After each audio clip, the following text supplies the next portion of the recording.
प्यारे साथियों, परीक्षा में उत्तीर्ण होना बहुत ही गौरव की बात है। प्रारंभिक परीक्षा क्लियर करने के बाद कोई भी विद्यार्थी मुख्य परीक्षा में अनुत्तीर्ण होकर पुनः परीक्षा देना नहीं चाहेगा। इस डरावने सपने से बचने के लिए उन्हें कुछ बातों का ध्यान जरूर रखना चाहिए। 1. अभ्यास। साथियों, अभ्यास परीक्षा में अच्छे अंकों से उत्तीर्ण होने के लिए बहुत जरूरी है।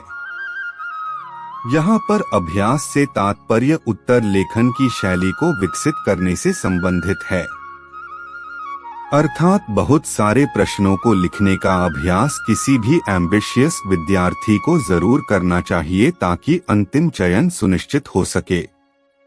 2. रेपिटेशन अर्थात दोहरान। इससे तात्पर्य है कि अपने नोट्स का या फिर जरूरी फैक्ट्स का बार बार रिवीजन किया जाए और इतनी मजबूती से उन्हें पक्का कर लिया जाए कि एग्जाम में सोचने की आवश्यकता न रहे। 3. मैनेजमेंट। साथियों, समय का प्रबंधन करना बहुत जरूरी है। इसके लिए एक समर्पित विद्यार्थी को अपनी व्यवस्थित दिनचर्या बना लेनी चाहिए। इसका बहुत बड़ा लाभ हमें सफलता के रूप में प्राप्त होता है। 4. Maintain diary.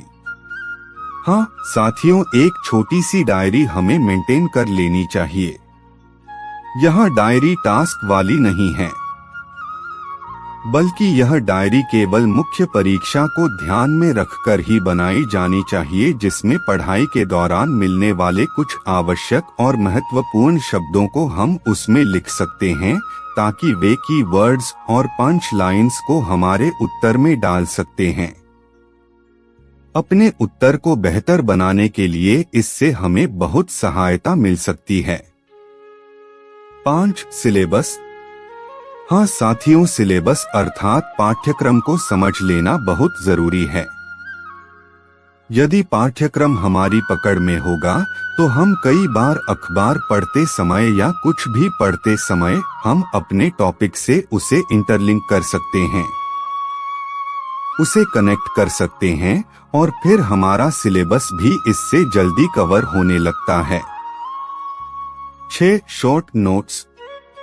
साथियों, शॉर्ट नोट्स से यहाँ तात्पर्य है कि हमें अपने नोट्स इस तरीके से बनाने चाहिए कि वे कुछ महत्वपूर्ण बिंदुओं के रूप में हो या फिर फ्लोचार्ट के रूप में हो, ताकि अंतिम समय में रिवीजन करना बहुत आसान हो और एग्जाम के दौरान उससे हमें अपना बड़ा पाठ्यक्रम जल्दी याद करने में आसानी होती है।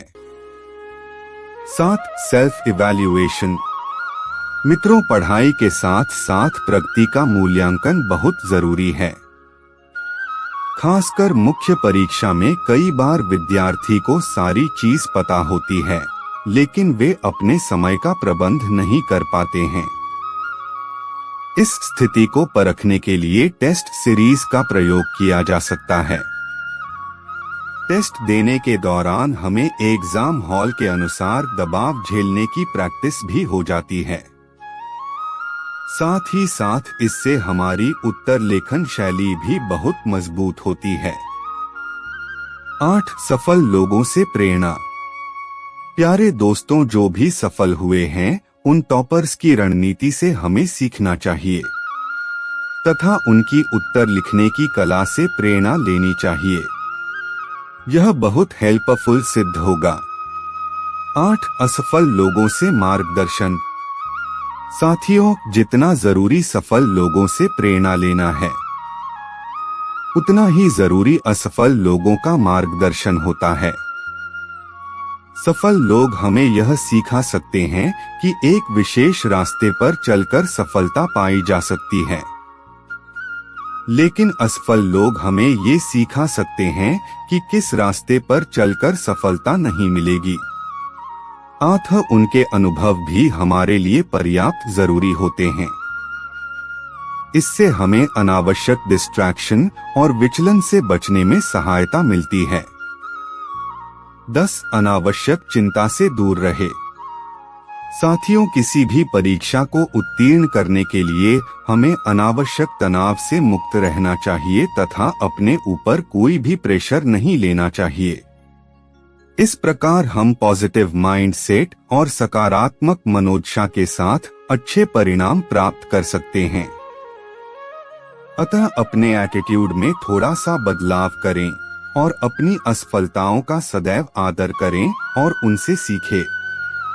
जो व्यक्ति कई बार असफल हुए हैं, उनके अनुभव का भी सदैव सम्मान करें, क्योंकि असफल व्यक्ति बहुत अच्छा मार्गदर्शक हो सकता है। एक असफल व्यक्ति लाखों करोड़ों लोगं को सफल करने की क्षमता रखता है। नेवर फॉरगेट, असफलता को असफलता समझना नहीं। ओ नादान, यह हमारी भूल है।